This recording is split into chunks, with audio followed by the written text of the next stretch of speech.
This is Bruce Bishop for ChronicleT.com. We're back once again with Tim Alcorn from AM 930 WEOL, and we are in week number 8. Hard to believe.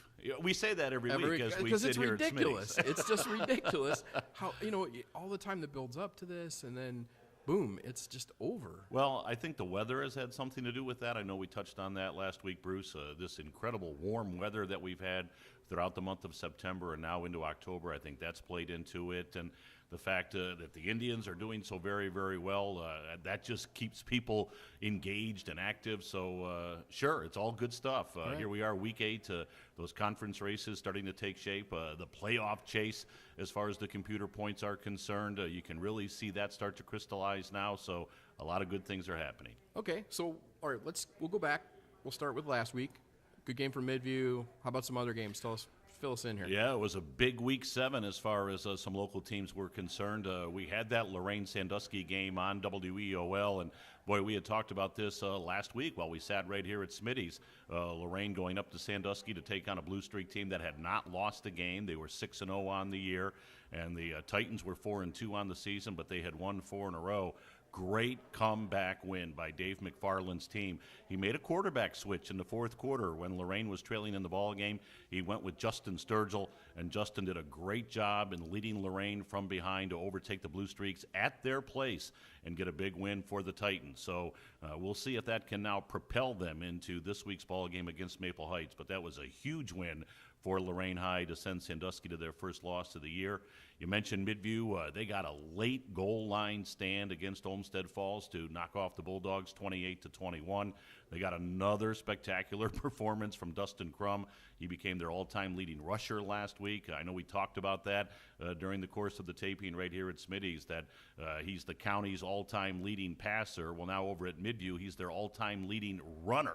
And you think about some of the great running backs that have been over at Midview High School throughout the years. To have Dustin Crum now sit atop that list at Midview, that's just a phenomenal accomplishment. So congratulations to him.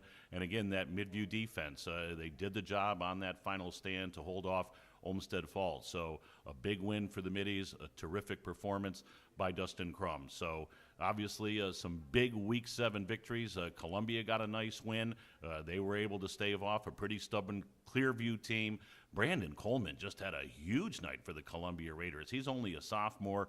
Coleman rushed 32 times for 252 yards. Wow. He had a big, big ball game. And another running back that had a big night, Tyler Nelson, over at Avon Lake. He was just under 200 yards on the night. So you read about all these passing attacks. I know we talk about it on WEOL, these teams that are throwing the ball all over the place, and yet you get huge rushing performances from guys like last week to lead their teams to victory. Very nice. So, since you are wearing the Indian stuff, clearly... How can you not be excited about the Tribe? I'm a Cleveland fan, so I'm nervous. I'm always nervous. It's hard to. How about the 9th inning in Boston in Game 3? If Right? that didn't make you nervous, I don't know what would. Exactly. They put a lot of stress on us. So, now we're going into the next round, and that brings a little bit of chaos to what you're doing as far as playing games. It does, as far as our coverage on WEOL, but hey, it's a great problem to have. We love being a Cleveland Indians station and bringing fans to games here in Lorain County in Northeast Ohio. Of course, I go down to the ballpark along with Matt Lodi for a live show before every Indians home playoff game, so we'll be doing that. So insofar as our coverage this week on WEOL, we're all in with the Indians to kind of steal the Cavs slogan there. We will have Indians baseball on Friday night, but we haven't forgotten about high school football this Friday. We've got a bevy of games. They will all be on the WEOL mobile app, which of course is so easy to download on your phone. You can also listen online on your desktop or on your laptop at WEOL.com. But 3 games that we think are going to generate a lot of interest. Our radio game should be a great game. 2 6-1 teams going at it. Buckeye will be at Firelands, so that game will be on WEOL.com and again on the mobile app. It was slated to be our radio game, but it will be on the web. But it should be a phenomenal contest. Do you remember what I labeled the Firelands offensive line? Of course I do, Tim. The Hangry Birds, because they're hungry and they're angry and they're Falcons. So that Hangry Bird offensive line, they hope to open up some big holes for the likes of Nick Denny and Logan Strader and Mr. Whitaker, Michael Whitaker. So that should be a great ball game. That'll be WEOL.com Stream 1. Our Stream 2 game on WEOL.com and on the mobile app. Huge game in the Southwestern Conference. We talked about Tyler Nelson and the performance he had for Avon Lake. Well, Nelson and their quarterback Mark Pappas and the rest of the Shoremen, they're going over to Olmsted Falls to take on the Bulldogs. We mentioned Olmsted Falls smarting a little bit after that loss to Midview last Friday night, so that should be an outstanding matchup. And then our Medina County matchup, Stream 3, will feature Ravenna and Cloverleaf.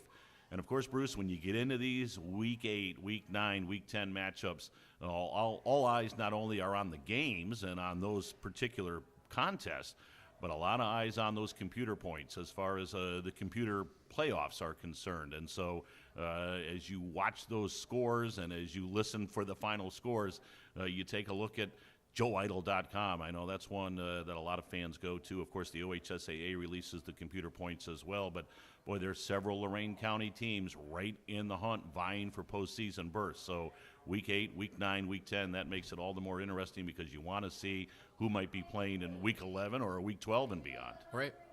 Okay, well, let's move on to our next segment, which, we always look forward to the chance to very subtly put on that Smitty's cap. Well, we got to put on the Smitty's cap. Because we haven't even talked about Smitty's this week.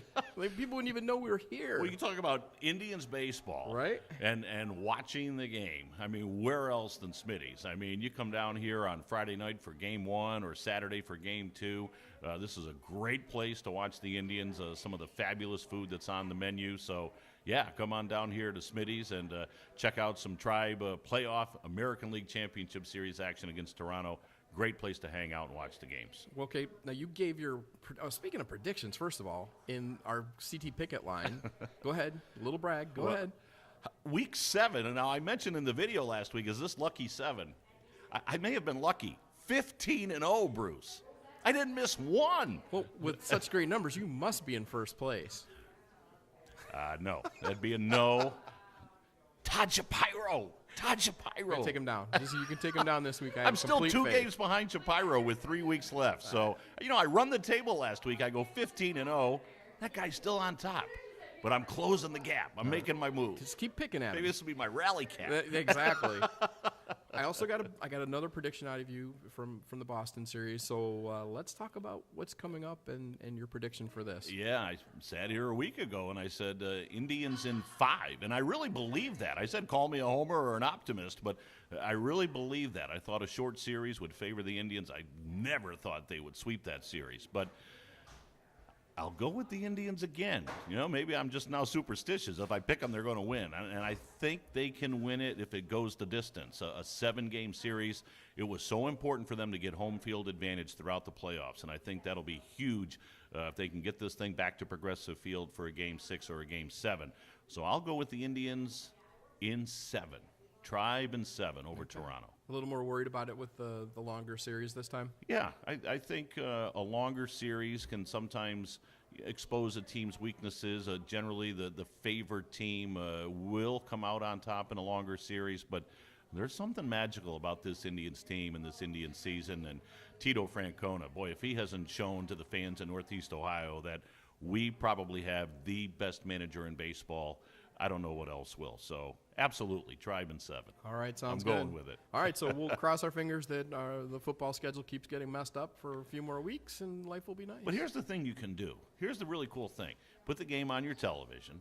Turn up WEOL radio for Tom Hamilton and Jim Rosenhaus, the best duo in the business. And then take your phone and put the app on, or take your laptop and put the the stream on, so you can watch the Tribe. You can listen to Hammy and Rosie, and then you can listen to some high school football on the app or on your desktop. And a lot of people are going to be doing that. Absolutely. There's no question. A lot of people will do that. All right, Tim, until next week. Until next week, go Tribe. There you go.